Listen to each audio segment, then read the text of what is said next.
Bienvenue dans notre chaîne YouTube Padre Baldo Alagna et on continue avec notre parcours pour les catéchumènes confirmant grâce aux catéchèses qui nous tenons ici à la cathédrale Notre-Dame de la Sète à Toulon.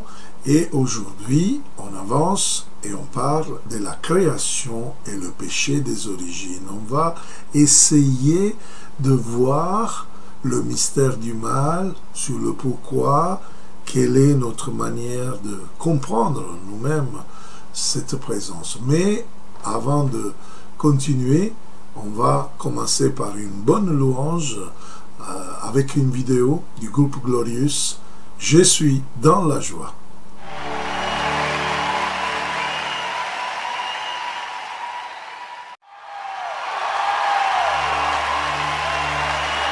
Je suis dans la joie, une joie immense. Je suis dans l'allégresse, car mon Dieu m'a libéré. Je suis dans la joie, une joie immense. Je suis dans l'allégresse, car mon Dieu m'a libéré.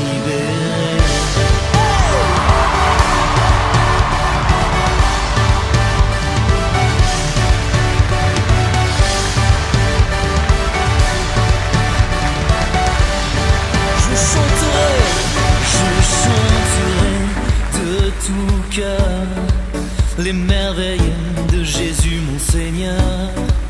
Il m'a ôté des ténèbres, il m'a délivré de tout péché. Je chanterai de tout cœur les merveilles de Jésus mon Seigneur. Il m'a ôté des ténèbres, il m'a délivré de tout péché. Je suis dans la joie, une joie immense. Je suis dans l'allégresse, car mon Dieu m'a libéré. Je suis dans la joie, une joie immense. Je suis dans l'allégresse, car mon Dieu m'a libéré. Est-ce que vous êtes dans la joie?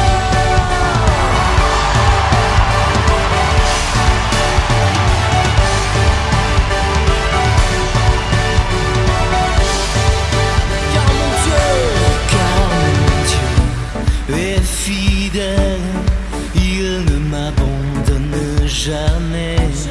Je n'ai plus rien à craindre, car mon Dieu m'a libéré. Car mon Dieu est fidèle, il ne m'abandonne jamais.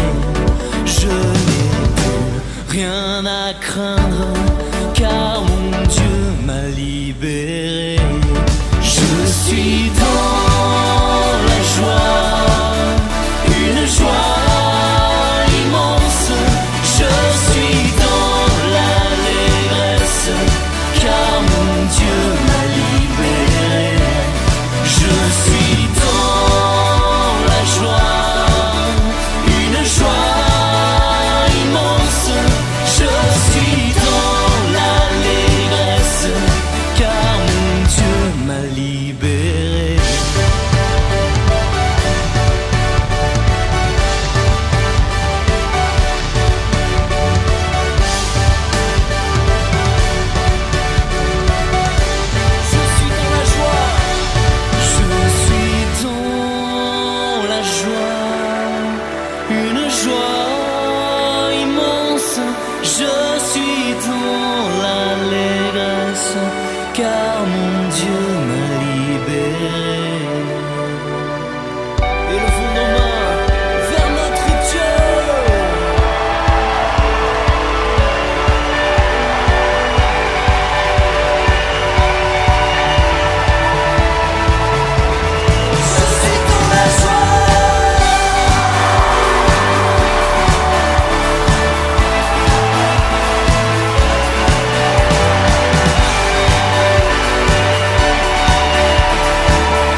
trouverez sur la chaîne YouTube Padre Baldo Alagna, et si vous n'avez pas encore cliqué sur le bouton pour vous inscrire, faites-le et faites-le connaître si cela vous plaît et si vous voulez évangéliser avec nous.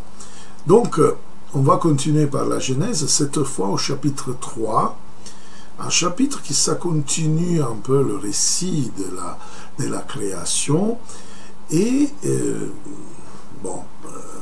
les catéchumènes justement ils disaient mais attendez, mais la Genèse, les premiers chapitres disent quelque chose que la science peut dire, oui, mais en même temps ils disent des choses avec le parcours typique de la Sainte Écriture, donc ils n'ont pas les mêmes méthodes, les mêmes buts des sciences.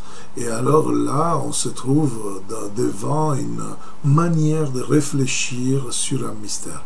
Mais on va tout de suite apprendre le premier verset du chapitre 3 de la Genèse et on va trouver la première slide. Donc, on va trouver le serpent. Et voilà, le serpent était le plus rusé de tous les animaux des champs de Dieu. Attention, Dieu a un nom. Et vous trouverez dans la Bible juive, en hébreu, 4 lettres, donc le sacre tétragramme. Bon, Dieu le dit, mais il ne veut pas que nous le disions. Dans la tradition catholique, on sait bien qui c'est Yahweh. Bon, je veux l'appeler Dieu, celui-là, Adonai, comme ils les appellent nos frères juifs, pour respecter justement nos frères juifs. Donc, le serpent était le plus rusé de tous les animaux des champs que Dieu, Adonai, a créé. Donc, on est en continuation avec la Genèse.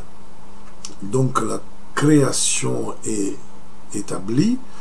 Là, nous présente ce personnage. Donc, un animal, des champs, c'est un langage symbolique, exprime une vérité profonde de l'être humain. Et là, cet animal va être choisi pour répondre, et avec tout le récit qui va être une espèce de drame, il va répondre à la question « Pourquoi le mal ?» Et c'est vraiment comme dans certaines cultures, je ne sais pas, en Afrique, ou même en Sicile, ou dans certaines régions, je pense, où il y a encore des hommes sages qui racontent un peu à leurs petits des histoires pour pouvoir arriver à comprendre un peu plus de sa réalité. Eh bien, c'est exactement ça qu'il faut, à mon avis, lire ce chapitre 3 de la Genèse, comme les premiers 11 chapitres de tout le livre de Genèse. Pendant trop longtemps, à mon avis, la tradition chrétienne, insistant sur le thème du péché originel, elle a négligé le fait que le texte de la Genèse, Genèse 1 et Genèse 2, et on sait bien par la dernière vidéo qui parle dans deux manières différentes de la même réalité, présente un projet, attention, positif de Dieu sur l'homme, le couple. Donc, Dieu ne veut pas donner de la souffrance. Dieu a un projet de paix, un projet de bien-être, de bénédiction pour l'homme. Un projet qu'aucun péché humain n'est capable de briser, de se briser. Donc, si vous voulez, c'est très important qu'on le dise ici, parce que sinon, on ne va pas comprendre l'image de Dieu. Et là, je pose tout de suite l'image que parfois, peut-être, nous, dans l'Église, on a donnée, mais peut-être on s'est construit, nous, à travers nos blessures. Quelle image de Dieu j'ai? Est-ce que c'est un Dieu qui, quand il fait un projet, un rêve, voilà, il le réalise, et donc il se tient aux promesses, ainsi comme me semble, et on va le voir dans la Genèse, et il va se placer Dieu Adonai, le sacre tétragramme, celui-là, qui n'est pas comme les autres dieux. Justement, c'est des écrits probablement insérés de manière tardive, on le sait bien, dans un moment peut-être que les Juifs étaient en dehors du pays, de la nation d'Israël, et donc à contact avec d'autres religions, avec d'autres cultes de Dieu, et dans laquelle c'est très important de dire que Dieu est unique, Dieu est un, Dieu n'est pas comme les autres, comme vient raconter dans les histoires des autres religions. Voilà, donc le chapitre 2 et le chapitre 3 de Genèse doivent être lus comme un tout compact. La promesse continue, même avec ce qui va être produit, c'est le péché. Bon, après, on va l'appeler dans l'Église le péché originel. Moi, j'aime beaucoup respecter un peu la Bible et parler des péchés des origines, parce que ainsi, on va distinguer certaines choses. Mais suivez-moi, on va aller plus en profondeur. Alors, le chapitre 3 s'ouvre sur la figure du serpent. Ça, c'est vraiment cette figure pas trop sympathique, parce que en effet, cette figure est présentée comme quelqu'un d'astucieux, rusé, mais c'est un animal sauvage. C'est un animal créé par Dieu, donc tout ce qui est créé par Dieu est bon. Le texte joue sur le mot hébreu arum, rusé, astucieux. Mais arum, ça dépend un peu des contextes, peut être traduit comme nu. Donc l'adjectif, et justement en voyant un peu ce qui se passe dans ce chapitre 3, on va voir que celui qui écrit ce chapitre est vraiment quelqu'un qui aime beaucoup jouer sur les significations, sur les symboles. Donc tout au long de l'histoire de l'interprétation biblique, la figure du serpent va progressivement devenir une force hostile à Dieu, une force hostile à notre communion avec Dieu, tellement que à un certain point va être identifié à Satan, donc au diable, et justement c'est celui qui ne veut pas qu'on puisse suivre les promesses de Dieu, donc la volonté de Dieu, pour jalousie, et donc par la jalousie, nous dit l'Écriture, on arrive à la mort. Aujourd'hui, on dirait au péché mortel. Voilà où on va. D'accord. Donc, on avance dans les slides. Le dialogue commence. Alors, verset 1 continue en disant comme ça. Le serpent dit à la femme, « Alors Dieu a dit, vous ne mangez pas de tous les arbres du jardin. » Alors, tous les prédicateurs, quand ils veulent analyser ces versets, ils commencent à être embêtés. Parce que ça pourrait déjà être dans une interprétation mauvaise et qui n'est pas du tout une interprétation respectueuse, par exemple, de la figure de la femme. On sait bien une chose, qui déjà dans l'écriture, le serpent n'est pas présenté comme un vrai animal. Un animal normalement ne parle pas. S'il parle, ça veut dire que c'est une figure symbolique. Ok. Et je vous ai dit qu'après un certain moment, les pères de l'Église vont voir justement le diable, le tentateur, justement derrière le serpent. À ce point-là, ce n'est pas écrit. Et il s'adresse à la femme pour y insinuer, manipuler les informations que la femme a. Or, regardez la méthode du serpent, donc c'est vraiment cette insinuation voilà, cette manipulation. Une chose intéressante dans le dialogue entre le serpent et la femme, le nom propre de Dieu, Yahweh, Adonai, disparaît. Donc, il dit Dieu mais on ne sait pas lequel. Il parle d'une divinité, sans nom, Elohim. L'absence de Dieu, c'est-à-dire du Dieu de la révélation, du Dieu de la création, en tant qu'interlocuteur dans ce dialogue, mais présent sous forme d'argument, c'est l'objet du dialogue entre le serpent et la femme, c'est très suggestif. Le serpent présume savoir quelque chose et le signale à tort comme un producteur de fake news. C'est vraiment la méthode aujourd'hui de beaucoup d'entreprises, de mouvements politiques qui produisent non-stop des fake news, des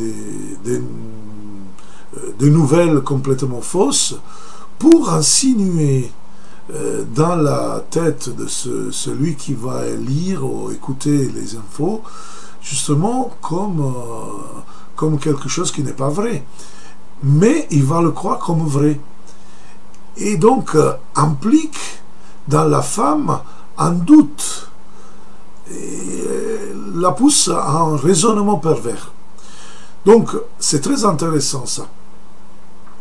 On a déjà parlé de cette identification entre le serpent et le diable, mais déjà on peut le voir déjà dans le livre de la sagesse au chapitre 2, 24, qui est un écrit assez tardif. Ce n'est pas comme la Genèse à partir du cycle d'Abraham, qui en est un peu plus avant, plus tardive, plus ancien, voilà, plus ancien par rapport à la sagesse, qui arrive au 1er siècle avant le Christ. Et c'est quelque chose qui va être repris dans beaucoup d'écrits du Nouveau Testament, surtout par rapport à l'Apocalypse, et on le trouve au chapitre 12. Dans le texte de la Genèse, alors, rien n'indique directement le serpent et le diable.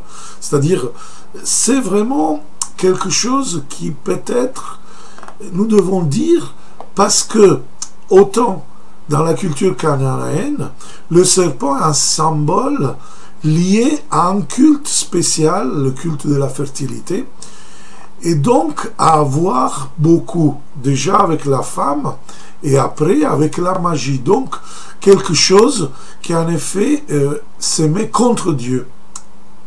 Mais on avance avec la lecture de la Genèse au chapitre 2, on avance avec le verset 2, chapitre 3, verset 2 et 3.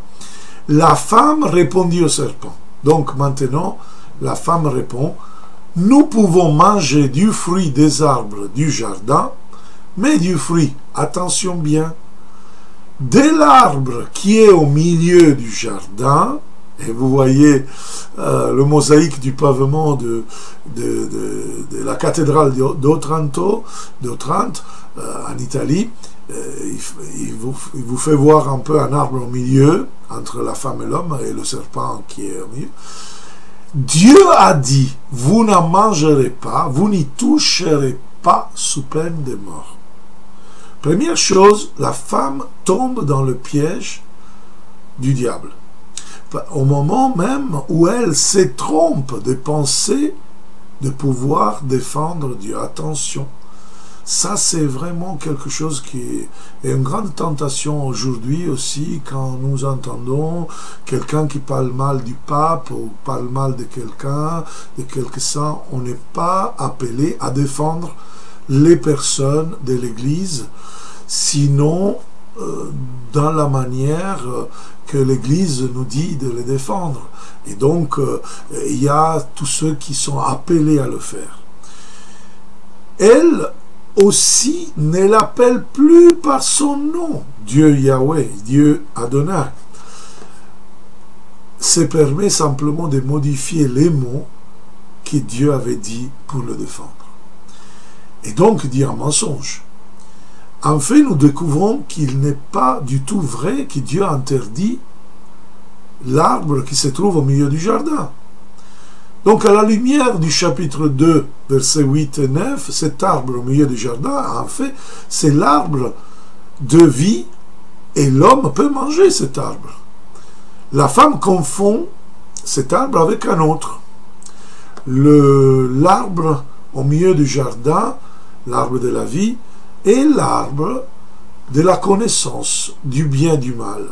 De plus, Dieu n'a pas dit que cet arbre ne pouvait pas être touché, mais simplement et seulement il n'était pas possible de manger ses fruits. Donc ce n'est pas une interdiction, c'est une restriction de ce que l'homme et la femme sont appelés à faire justement dans le jardin. Ils pouvaient manger de tout, sauf cet arbre-là. C'est un peu comme un papa, comme une maman qui sont devant un enfant, un bébé, et ne peut pas expliquer pourquoi de certaines choses. Imaginez-vous un enfant qui va regarder la prise électrique. Bon, aujourd'hui, on est protégé quand même, mais aucun papa ou maman va expliquer le fonctionnement de la prise électrique, parce que l'enfant, le bébé, ne va pas le comprendre.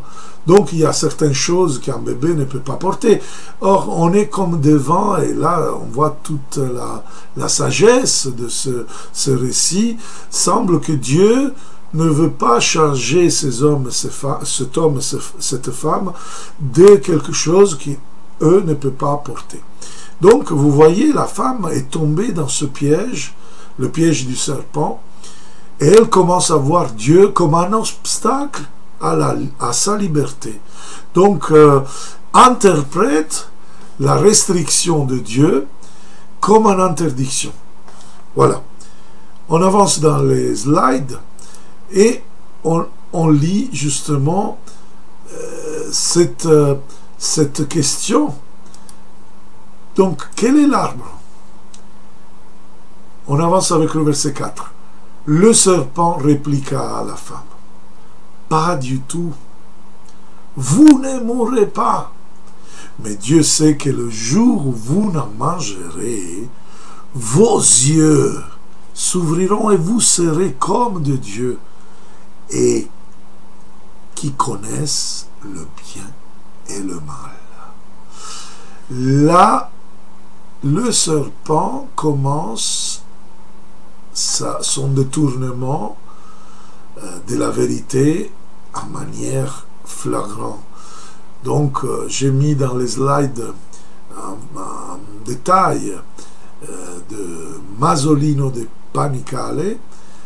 On voit maintenant le serpent qui parle au milieu d'Adam et Ève. En effet, répliqua la femme, mais il parle de tous les deux. Et on est de ce fresque dans l'église du Carmine à Florence, la chapelle Brancacci. Et c'est un très beau fresque du XVe siècle. Or, vous voyez, c'est là que réside la véritable racine du péché. C'est-à-dire le désir de se réaliser en dehors de Dieu. Waouh! Eux, ils avaient reçu tout de Dieu. Ils étaient créés à l'image de Dieu et sa ressemblance. Ils vivaient de Dieu. Ils ne doivent pas travailler pour manger. Ils ne doivent pas faire des choses pour goûter cette vie à la présence de Dieu, qui est toujours dans le jardin. Mais pour le moment, il semble qu'il n'est pas présent dans ce dialogue. Et là, on voit qu'en effet, cette réalisation est ressentie comme une limite à la liberté. À la lumière du chapitre 1 de la Genèse, verset 26, le texte devient vraiment ironique, parce que l'homme en fait est déjà comme Dieu, je vous disais. Et oui, parce que est créé à image et ressemblance de Dieu. L'homme veut s'en débarrasser d'un Dieu considéré inconfortable et même jaloux. Attention, c'est le serpent. Voilà. Et seulement un jaloux peut faire tomber les autres dans la jalousie.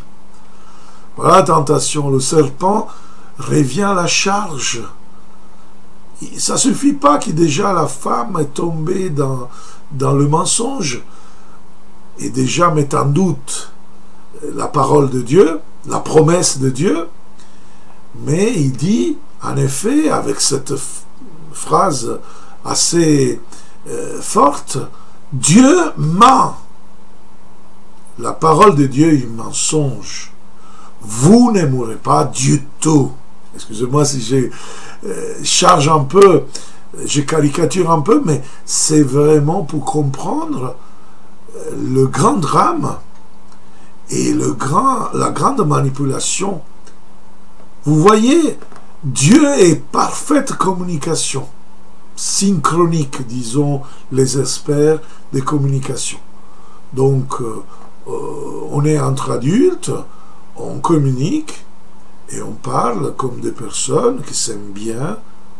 Et donc, on ne va pas dire non, c'est pas vrai.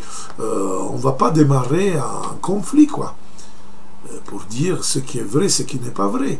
Parce que ça, ce n'est pas synchronique. C'est dehors de toute possible communion dans la communication. Là, le serpent a compris déjà le doute qui ouvre à la division. Et je vous rappelle que diabolos, en grec, ça veut dire le diviseur.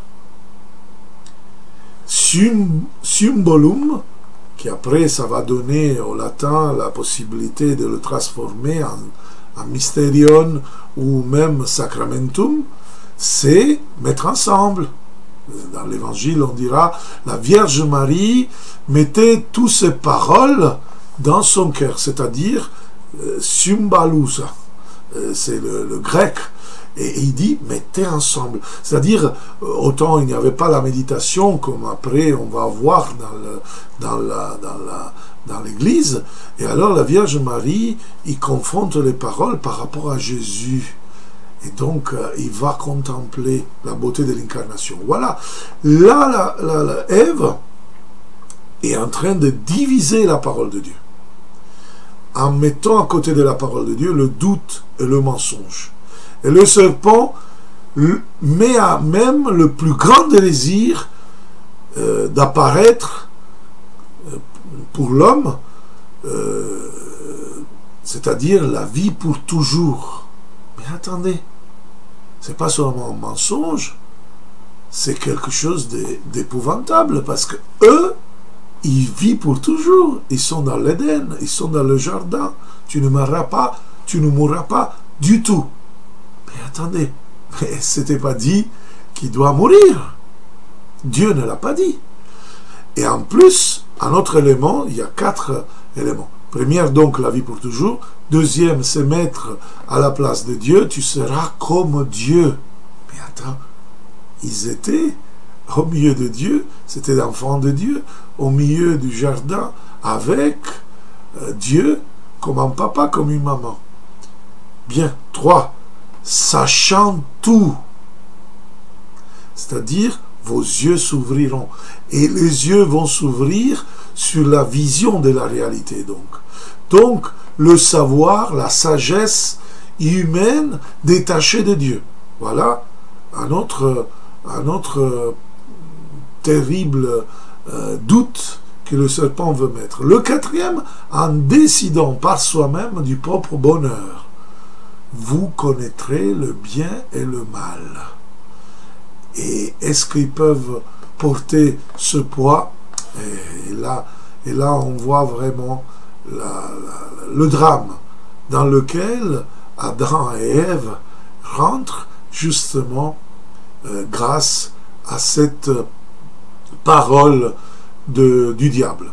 On avance alors dans la lecture du chapitre 3 de la Genèse. Verset 6. La femme vit. Alors là, c'est clair qu'il a ouvert les yeux, comme le serpent avait annoncé. Là, c'est quelque chose que nous comprenons bien.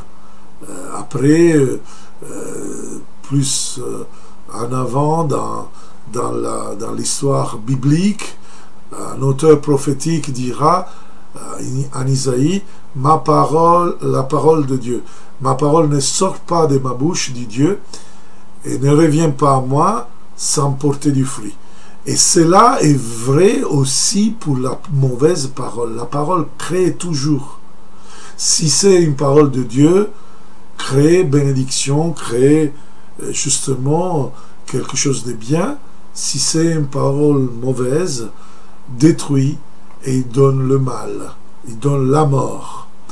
Et voilà, la femme vit que l'arbre était bon à manger et séduisant à voir, et qu'il était cet arbre désirable pour acquérir le discernement. Donc le serpent a réussi dans son intention. Il arrive au but de sa tentation. Et la femme mange ainsi le fruit défendu en le proposant à l'homme, qui ne songe pas, qui ne comprend rien là. Une fois, quelqu'un dans cette catéchèse, il me pose la question, mais alors, il est où Adam? Qu'est-ce qu'il fait Adam pendant que le serpent il tente Ève? Pourquoi il ne fait rien à protéger sa femme? Eh oui. Adam dort. C'est un rabbin qui, dans un midrash, il dit Adam dort. C'est comme s'il est créé dans cette nouvelle façon d'être. Et le verset 6 observe comment l'arbre, attention bien, 3 points intéressants qu'on va retrouver dans toute la Bible, même dans le Nouveau Testament. Agréable au goût, beau et désirable d'acquérir la sagesse. Les 3 tentations que Jésus aura dans le désert à Matthieu chapitre 4. Je vous renvoie à lire les versets en 11.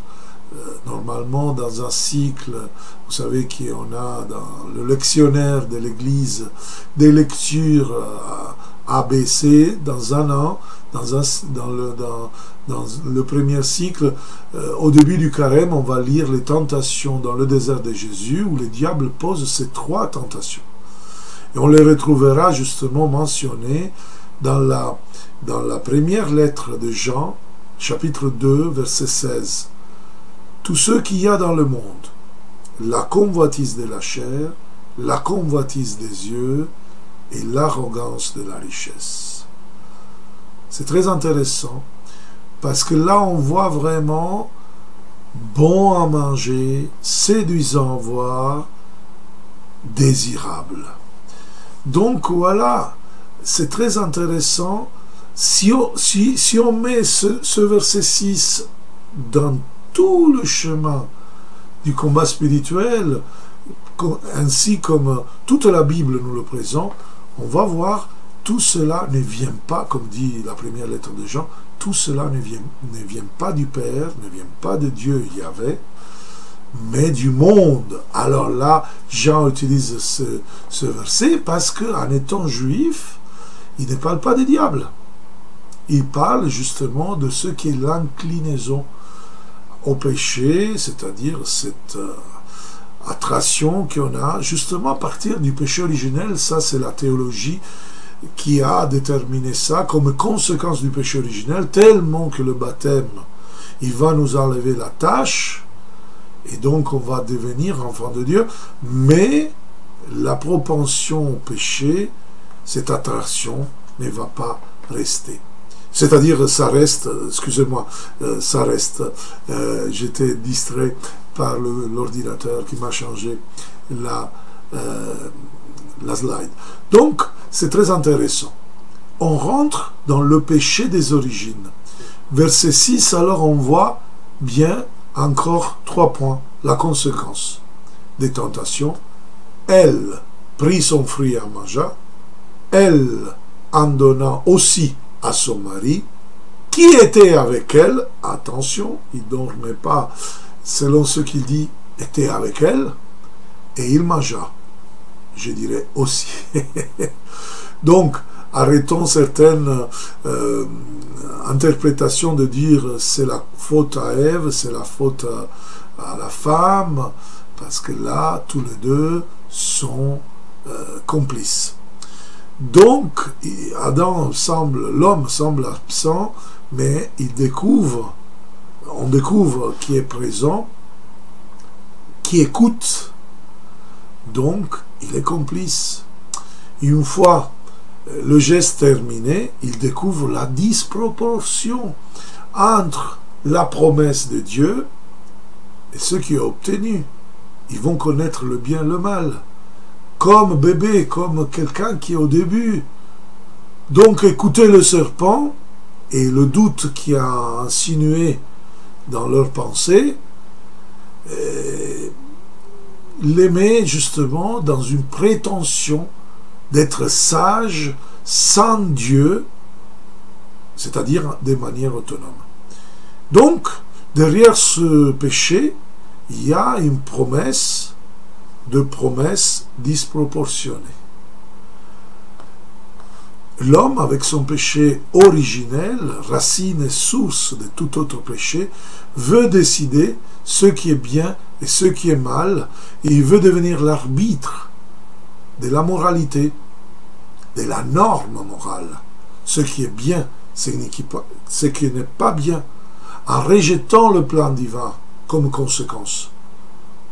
Je dirais aujourd'hui, dès que nous posons la question, de toute façon, est-ce qu'il y a du mal? Si nous posons cette question, ça veut dire qu'il y a quelque chose qui fait mal. Et nous le savons. Mais si nous faisons cette question un peu,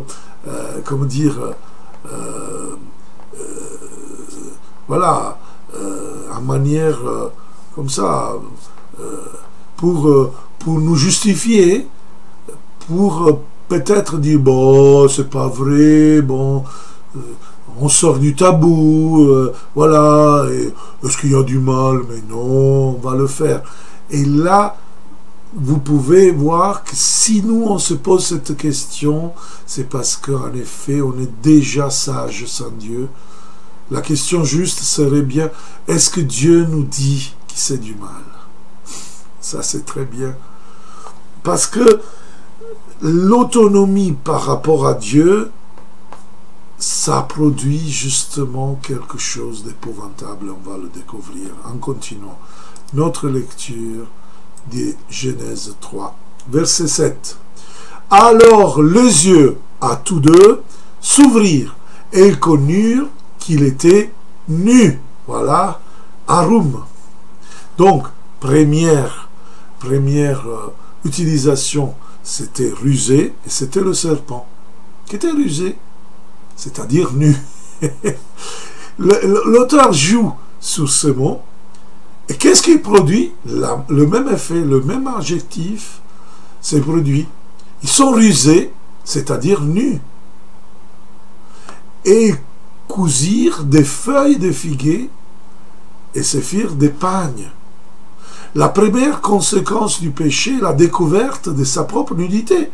Ils étaient nus avant, mais ils n'avaient pas la honte. Maintenant, ils ont la honte parce qu'ils ne reconnaissent plus Dieu comme véritable Père, comme une partie en communion avec lui. Ils ne se voient plus comme image de Dieu. Conséquence du péché, c'est justement de perdre cette communion d'image et ressemblance. Et voilà. Va contre justement la promesse, la parole de Dieu, chapitre 2, verset 24 de Genèse. Ce qu'ils réalisent, c'est que maintenant, après avoir détruit leur relation avec Dieu, ils ne sont plus en mesure d'accepter leur vérité. Et voilà pourquoi j'ai choisi cette belle représentation bas-relief de Willy-Gelmo, le péché originel, dans la cathédrale de Modène, réalisé dans le 1999, et vous voyez justement les feuilles de figuier qui couvrent les parties du corps les plus intimes aujourd'hui pour nous, justement, avec des visages dégoûtés. Ils ont mangé pour la première fois, ils n'ont pas dit comme Dieu, c'est bon, ils sont dégoûtés. Ils sont dégoûtés. Ils ont la honte. Le péché produit la honte. Vous voyez, c'est magnifique parce que nous dit quelque chose qui, en effet, nous, le pécheur, on peut faire expérience. Le péché te fait dégoûter. Le péché produit la honte. Et si tu la canalises bien, ça va te sauver. Vous voyez? Alors, le péché marque ce changement radical. Les harmonies qui ont affecté toute la page de couverture du récit yaviste. Vous vous rappelez, à la première vidéo, je vous disais qu'il y a un de deux récits entre le premier chapitre et le deuxième. Le premier est yaviste. Donc, maintenant, ce récit est remplacé par le manque d'harmonie. Cette harmonie donnée par Dieu, ce Dieu qui se révèle, ce Dieu Yahvé, ce Dieu qui est personnel, spécifique, qui se révèle comme quelqu'un qui les aime, qui est familial à eux, eh bien, vient mis dehors. C'est eux qui ont mis dehors Dieu, en effet, avec leur péché. Et la relation avec la femme, justement, entre Adam et Ève, va devenir difficile. Va être marquée par quelque chose qui est marqué par la violence, qui est marqué par l'accusation, on va le voir tout à l'heure. La relation avec la nature deviendra fatigante, et celle avec Dieu est complètement rompue. Mais on avance pour comprendre ce que je suis en train d'expliquer. Verset 8. Tous les deux, donc l'homme et la femme, ils entendirent les pas de Yahvé Dieu, ça revient d'Adonai, qui se promenait dans le jardin à la brise du jour. Attention, ce verbe qui est bien mis à l'imparfect, c'est-à-dire se promener, c'est-à-dire c'est une action qui est dans le passé et continue encore. Donc Dieu, pendant le dialogue avec le serpent, était là. Pourquoi ils n'ont pas entendu? Donc, entendre ce passé remote et se promener, c'est différent, c'est un autre temps. C'est quelque chose que Dieu continue à faire. Donc, on comprend bien que le Seigneur est toujours présent, même dans la tentation, même dans le péché, en marchant dans le jardin, à la brise du soir, c'est-à-dire quand il n'y a plus lumière. C'est marrant parce que vous voyez, c'est génial, les yeux s'ouvrent, il vit, tout ça, blablabla, bla, bla, bla, bla, mais la lumière manque, le soleil tombe. Donc, il voit justement les choses avec moins de lumière, sinon sans lumière. Mais, attention, on va continuer. Et l'homme et sa femme se cachèrent devant Adonai Dieu, Yahvé Dieu, parmi les arbres du jardin. Le jardin n'est plus un lieu de rencontre, mais maintenant devient un lieu qui inspire la peur. Dieu n'a pas créé la peur en Adam et Ève. C'est la conséquence, justement, du doute. C'est la conséquence de vouloir réaliser ce projet de se sauver sans Dieu, de se réaliser, d'être sage sans lui, de manière autonome. La personne de Dieu change image, apparaît maintenant comme un gardien redoutable contre qui se cacher. C'est un peu, je ne sais pas vous, mais moi je peux témoigner, dans certains moments de mon adolescence, je pensais que parfois Dieu pouvait être quelqu'un qui punit, quelqu'un qui te détruit, quelqu'un méchant, quelqu'un absent, quelqu'un qui parfois n'est même pas qui ne m'écoute pas, qui n'est pas celui qui... Ou sinon, parfois, certaines exagérations. Il est Papa Noël qui en effet presque peut rien faire parce qu'il doit aimer et donc il n'est pas juste. Voilà, tout ça, ce sont des images fruits de nos péchés, de nos indépendances mauvaises qui ne font pas partie justement de cette communion, de cette réalité qui justement fait partie de notre promesse, de la promesse de Dieu pour nous. Là, nous voyons maintenant, continuons le verset 9, vraiment comme Dieu se révèle comme le Dieu du dialogue. Yahvé Dieu appela l'homme. Où es-tu? En effet, Dieu aborde la question au singulier à l'homme pour ramener tout le monde à une intimité personnelle avec lui. Donc, attention, rappelez-vous la création, il créa l'homme et la femme à son image. Et dans le récit justement de ce qu'on a vu dans la première vidéo,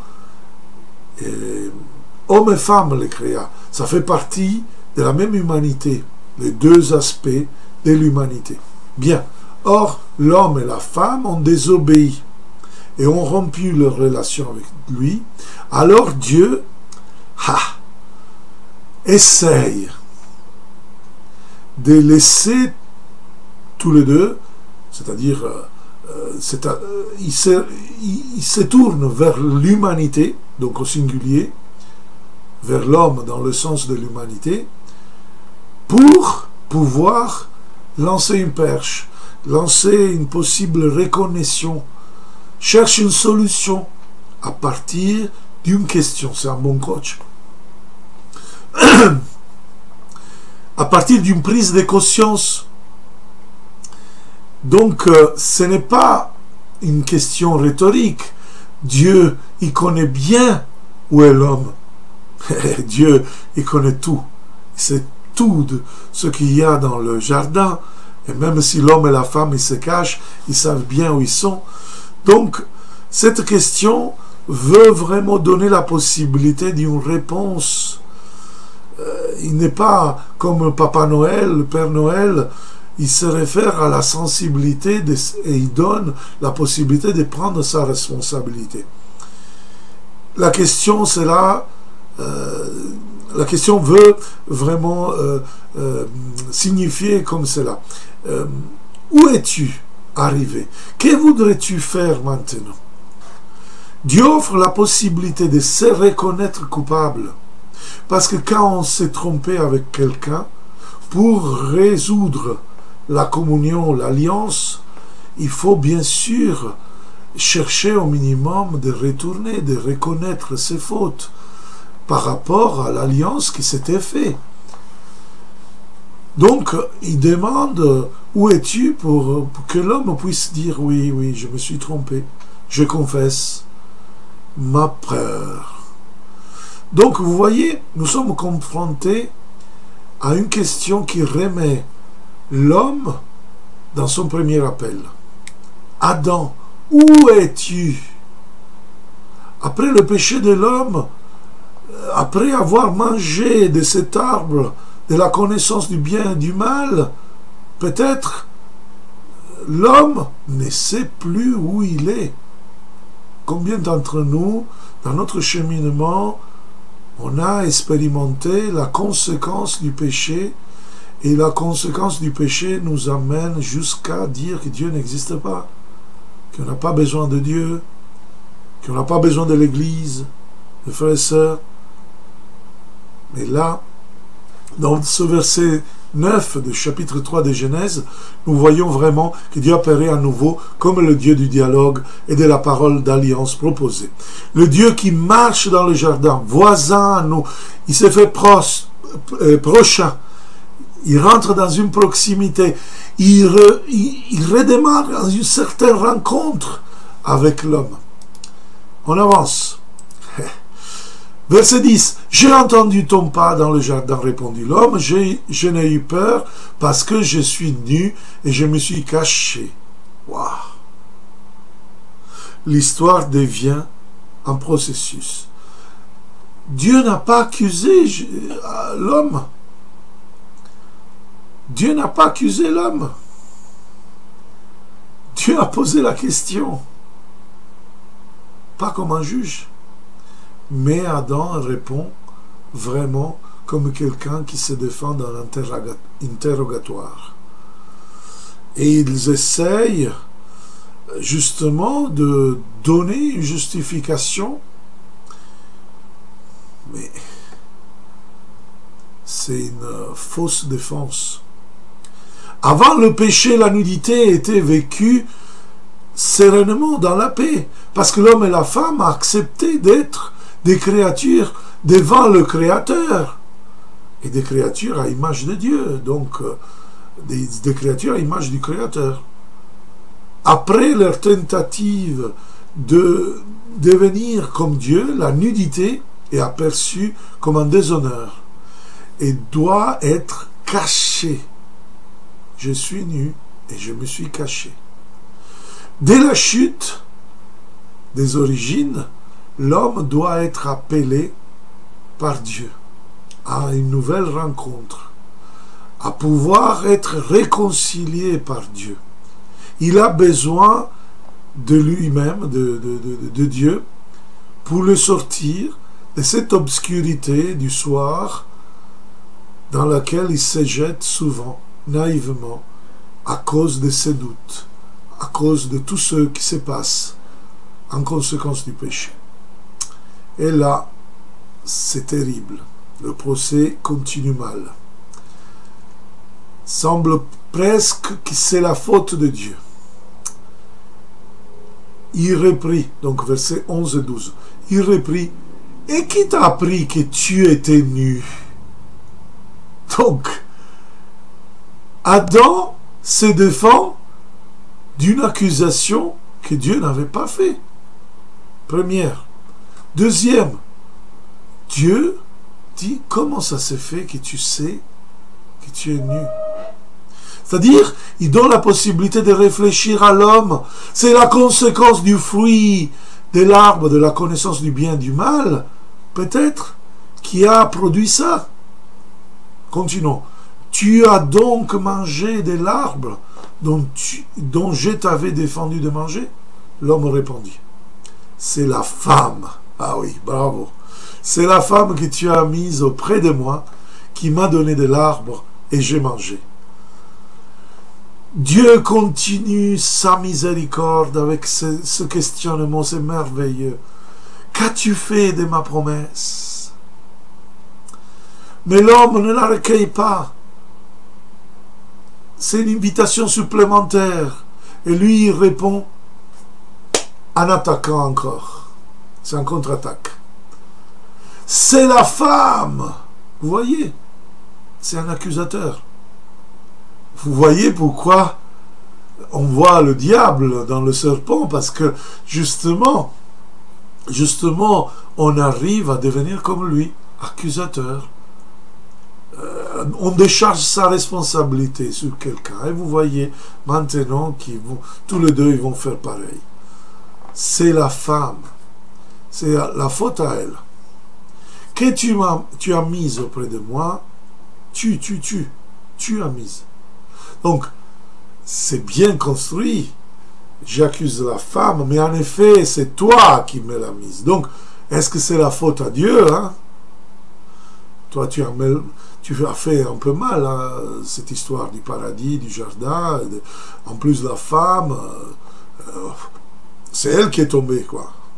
C'est elle qui m'a mis dans ce truc, qui m'a donné de l'arbre et j'ai mangé.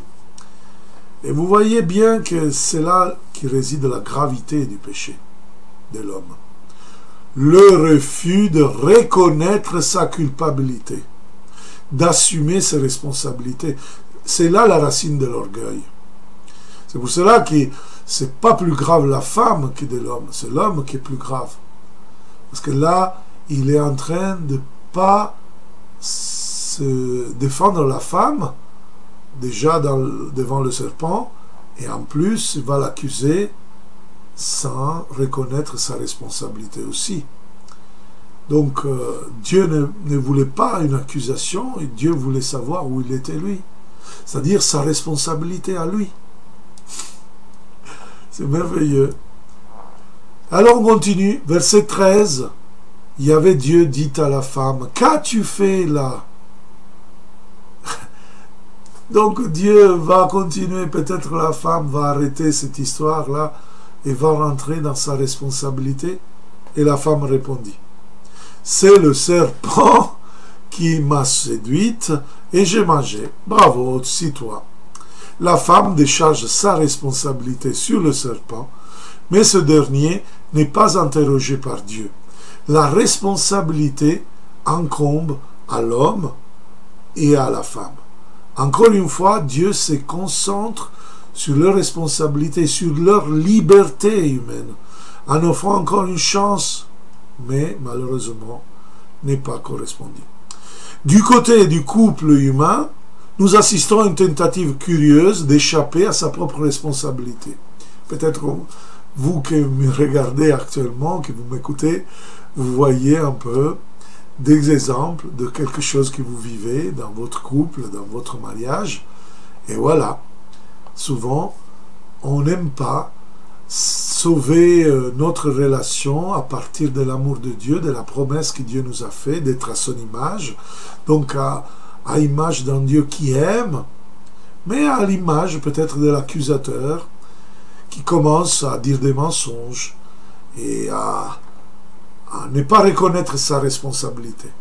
Là, ça va être vraiment terrible, parce que c'est l'accusation. En effet, les juges, c'est eux, c'est Adam et Ève, c'est pas Dieu, qui vont se détruire. Bien, verset 14, alors Adonai Dieu dit, ô serpent, regardez, la malédiction de Dieu, ce n'est pas contre l'homme et contre la femme, c'est contre le serpent. Parce que tu as fait cela, maudit sois-tu entre tous les bestiaux de toutes les bêtes sauvages. Tu marcheras sur ton ventre et tu mangeras de la terre tous les jours de ta vie. La première phrase de Dieu est dirigée contre le serpent et apparaît comme une malédiction. Ma malédiction, c'est dire mal. Contraire à dire bien. Donc, malédiction est contraire à bénédiction. Il s'agit de prononcer une parole efficace pour séparer quelque chose ou quelqu'un du monde de Dieu, c'est-à-dire de la vie. Encore une fois, vous voyez, ce n'est pas un jugement terrifiant. Vous voyez, nous on pense que la malédiction, c'est quelque chose de méchant. En effet, on continue la création, et donc, je vous répète, le langage, le genre de la création des premiers chapitres, c'est par séparation. La lumière des ténèbres, le jour de la nuit, les eaux, des eaux d'en haut, des eaux d'en bas, et voilà. Et donc, à un certain moment, on va voir que le monde des ténèbres est séparé par rapport à ce qui est l'homme et la femme, parce qu'ils sont à l'image de Dieu. L'autre est un animal sauvage. Donc il y a certains animaux retenus impurs dans l'auteur biblique qui sont l'interprétation en effet de celui qui est l'auteur du mal, Satan. Or, ça, il ne faut pas voir comme si Dieu maudit les animaux, ce n'est pas ça. Dieu aime les animaux et a vu que c'était bon. Mais c'est une manière de voir un peu leur... pourquoi, par exemple, le serpent, il n'a pas de jambes. C'était leur culture, leur manière de comprendre, peut-être sans la connaissance qu'aujourd'hui on a, les serpents n'ont pas de jambes.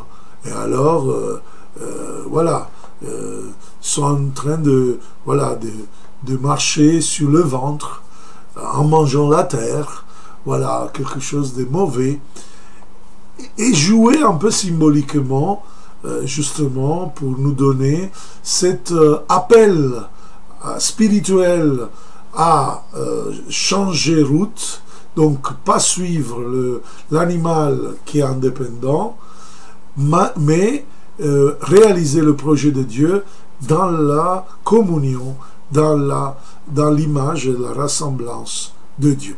Voilà, on avance dans notre lecture du chapitre 3 de la Genèse, verset 15, et là vous voyez dans la slide, j'ai mis quelque chose qui n'est pas écrit en effet, vous voyez l'image de la Vierge Marie qui écrase le serpent, parce que le verset 15, à mon avis, est déjà le proto-évangile dans l'Ancien Testament. « Je mettrai une hostilité entre toi et la femme, entre ton lignage et le sien.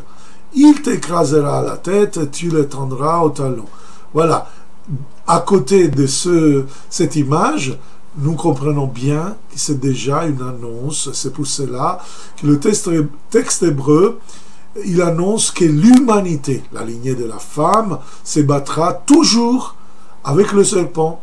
C'est pour cela qu'on se battra contre le mal, contre Jésus, dans notre Père l'appellera le malin, ponerou en grec. Le malin, c'est-à-dire celui qui est la personnification du mal. Et pour nous, dans la théologie, c'est le diable. Et ils essayeront de lui écraser la tête. Oh, toute l'histoire de l'humanité est en fait envahie par une formidable lutte contre les puissances des ténèbres, une lutte qui a débuté à l'origine du monde et qui durera, hélas, toute notre vie, comme dit le Seigneur, jusqu'au dernier jour. Alors, Genèse 3,15, je vous disais, c'est le proto-évangile parce que, en effet, le pronom qui contient le verbe « vous écraser » se réfère, zarach, en hébreu, à la graine. La traduction grecque de la Septante, par exemple, traduisait le pronom hébreu avec « autos », qui, le masculin, fait allusion au Messie. Donc, en suivant l'interprétation de l'ancien Midrashim, des anciens Midrashim des rabbins de la Genèse. La traduction de Saint Jérôme, après, au IIIe siècle, de la Vulgata, par contre, met un pronom féminin, en renvoyant ainsi le verbe à la femme. Donc, la tradition chrétienne, en lisant la Vulgata, elle dit, ce verset 15, c'est sûrement, il s'applique à la Vierge. En effet, en hébreu, je mettrai une hostilité entre toi et la graine, mais à manière neutre. Donc, c'est cette lignage le lignage, ce n'est pas vraiment la femme, ce n'est pas quelque chose, mais c'est la continuité. Mais nous savons bien que le Saint-Esprit, il illumine toujours l'Église dans l'interprétation des Écritures. Et on a vu donc la Vierge Marie, la nouvelle Ève, justement, on l'appelle, qui écrase le serpent. Tellement que dans l'Apocalypse, on va voir cette femme qui écrase le serpent. Et justement, Saint Jean-Paul II, ce grand apôtre de la Vierge Marie, va nous dire que les exégèses chrétiens voient ce texte comme un proto-évangile qui prédit la victoire sur Satan rapporté de Jésus-Christ. Et donc Marie devient, soit pour les catholiques comme pour les protestants, comme une image, comme un modèle très important, justement du combat spirituel, parce qu'elle, toute pure, toute sainte, la mère du Seigneur, vraiment nous amène à accueillir Jésus, qui est justement celui qui chasse toute ténèbres. On avance. Donc, verset 16, à la femme, il dit, « Je multiplierai les peines de tes grossesses, dans la peine tu enfanteras des fils, ta convoitise te poussera vers ton mari, et lui, il dominera sur toi. » Là, en effet, conséquence du péché, qui n'est pas Dieu le responsable de ce péché, c'est justement un endurcissement déjà dans la naissance, dans la chose que Dieu avait créée comme accompagnée par un plaisir. La naissance d'un nouvel homme, maintenant, va être accompagnée par la douleur. Et aujourd'hui, on sait bien que la première chose que nous faisons quand nous naissons, c'est pleurer. C'est très intéressant. Parce que vous voyez déjà la sagesse de celui qui écrit, qui va raconter justement quelque chose. Après, même une rupture dans la relation entre l'homme et la femme, il va dominer sur toi. Ça ne veut pas dire que Dieu veut que l'homme soit dominant sur la femme. C'est très intéressant. C'est la conséquence du péché originel. C'est la conséquence de l'insinuation, du doute. C'est sauvé par soi-même. Et donc, c'est cette sentence qui peut sembler terrible. C'est comme un médicament du manque de responsabilité et conséquence du péché. Mais il n'existe pas dans le plan original de Dieu. Mais attention, ce plan original de Dieu, vu que la parole de Dieu est éternelle, ne peut pas retourner en arrière. Il ne va pas casser complètement notre compréhension de ce qu'il a dit dans les chapitres précédents. Donc, on avance. Parce que Ève n'était pas maudite. Vous voyez bien, le serpent, oui, mais Ève, non. On continue, verset 17-18. À l'homme, il dit, parce que tu as écouté la voix de la femme et que tu as mangé de l'arbre dont je t'avais interdit de manger, maudit soit le sol, même l'homme n'est pas maudit, à cause de toi. À force de peine, tu en tireras subsistance tous les jours de ta vie. Donc, même l'homme va rentrer dans la conséquence de son péché, et donc il doit fatiguer pour avoir quelque chose à manger. Avant, il ne fatiguait pas, parce que c'était l'œuvre de Dieu, parce qu'il était en communion avec lui, avec Dieu. Et donc, maintenant, pour manger, il doit fatiguer. Mais la malédiction n'est pas sur lui, mais sur le sol. Il produira pour toi épines et chardons, et tu mangeras les herbes des champs. Donc Dieu n'ennuie pas la bénédiction radicale qui a rendu l'homme vivant et fécond. En fait, maintenant, c'est le sol qui revient semblable à la steppe du début de la création qui est maudite comme dans le chaos. Donc c'est comme s'il y a vraiment un médicament pour l'homme et la femme sur la responsabilité qu'ils n'ont pas reconnue. Pour réfléchir, pour retourner dans une alliance, parce que si vous vous êtes éloigné, la manière pour vous rapprocher, c'est justement cette souffrance-là qui va nous permettre de réaliser le plan qui reste toujours éternel. Vous voyez, on ne revient pas au chaos. Le chaos était avant la création. Mais la création a un projet magnifique, merveilleux. Et ça, c'est extraordinaire. Parfois, on a interprété mal ces chapitres de la Genèse. La terre devient avare des produits, mais ne rentre pas dans le chaos. De là poussent les épines, des chardons, des herbes. Mais on ne revient pas en rien. De sorte que le travail de l'homme est dur, une source de sueur et de fatigue. Voilà la fracture de l'harmonie entre la terre et l'homme. Et voilà pourquoi, quand l'homme va mourir, va être mis dans la terre. Entre la matière et celui qui avait été chargé de cultiver et préserver le jardin. Comme un gardien, pas comme un cultivateur, pas comme quelqu'un qui doit dominer, dans le sens de la domination, de la violence. Voilà. Pour cela, je vous renvoie à la première vidéo. Verset on était à la verset 18, on avance avec la verset 19. À la sueur de ton visage, tu mangeras ton pain jusqu'à ce que tu retournes au sol, puisque tu en fus tiré, car tu es glaise, et tu retourneras à la glaise. Vous voyez le verset 19, tu es glaise, tu retourneras à la glaise, a souvent été mal interprété. L'homme aurait été condamné à mort par Dieu en punition du péché. En réalité, ce qui va changer sera sa relation avec la mort, qui prendra désormais une apparence tragique et deviendra le signe de sa limite de créature. Sur cette ligne, il est fondamental de lire celui du chapitre 2-3 du livre de la Genèse, et après l'interprétation qui va se faire dans le livre de la sagesse, premier chapitre, versets 13 et 14. Je vous renvoie parce que on ne peut pas tout dire. On avance.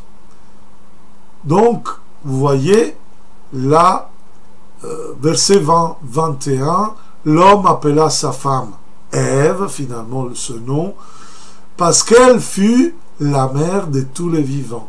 C'est magnifique. Et Yahweh Dieu fit à l'homme et à sa femme des tuniques de peau et les en revêtit. La scène de condamnation se termine par deux petites notes d'espérance. Premièrement, le nom donné à la femme, en hébreu Hawa, Ève, du verbe hébreu Aya, vivre. Ça veut dire que ce n'est pas la condamnation à la mort. Elle est vivante. C'est la mère de tous les vivants. À ce stade de l'histoire, est un signe que tout n'est pas perdu. Dieu, avec ça, avec cette conséquence de souffrance dans l'enfantement, dans la relation avec l'homme, et l'homme dans la cultivation de la terre, justement, nous voyons le signe que tout n'est pas perdu, que donc on peut justement être encore en chance pour rester en communion avec Dieu. Et l'Orient, là, voit cette tunique de peau comme quelque chose d'intéressant. C'est la confession des vêtements de peau, c'est le signe de la protection et de la dignité divine. Et voilà, c'est pour cela que le père des familles parfois portait anciennement quelque chose de peau d'animal. Et parce que comme ça, Dieu se soucie comme quelqu'un qui a des enfants qui ont la honte, donc les couvre, les habille, vous voyez, et donc se soucie de ces créatures qui ont honte de leur nudité. Un peu comme une maman qui, autrefois, on voyait les mamans, encore il y en a qui font de la couture, ou sinon qui achètent des vêtements pour les enfants, etc.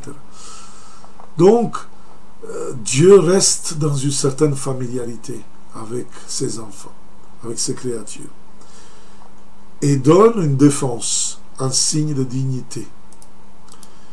On avance, verset 22-23.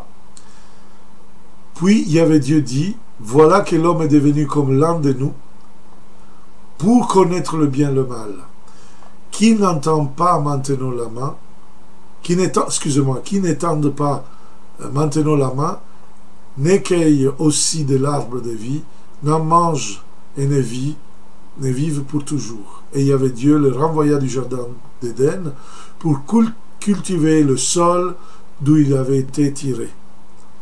L'homme a prétendu d'être égal à Dieu, mais il n'aura même plus besoin d'accéder à l'arbre de vie, car il s'est éloigné de Dieu. La mort sera désormais vécue comme une rupture, un drame qui sépare l'homme de son Créateur.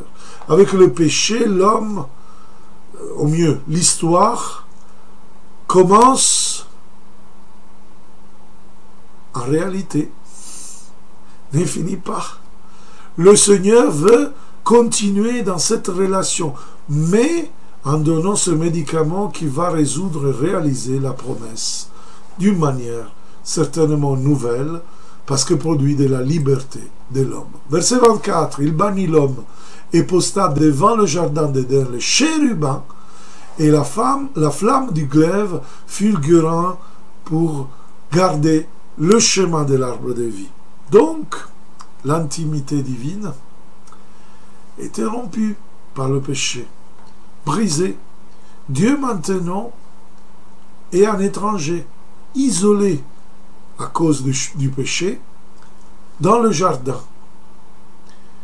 Et la conséquence du péché que l'homme cultive la terre, parce que justement, il doit être comme Dieu. Et la femme, justement, elle a beaucoup de souffrance, justement parce qu'elle est comme Dieu et veut produire donc l'enfant dans la vie. Dieu protège le jardin isolé des chérubins, des êtres vénérés même dans l'Orient ancien. Et donc là, on voit par exemple en Israël après, comme Salomon mettra dans l'arche les chérubins.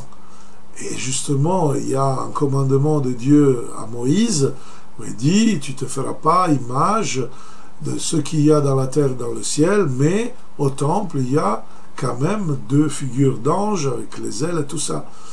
Or, c'était des images typiques en Orient des temples païens ou des palais des rois.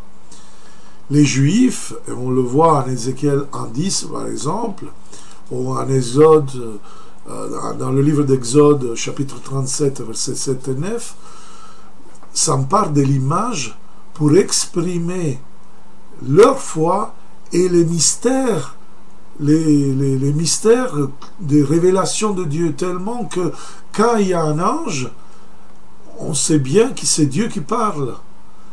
Et voilà. Donc, cependant, comme on l'a déjà dit, le schéma, donc la distance de l'homme et de Dieu, va être raccourci justement par cet être qui a vraiment des chérubins, sont des êtres de feu qui ont la flamme du glaive. Ce feu va être repris dans l'Apocalypse chapitre 22.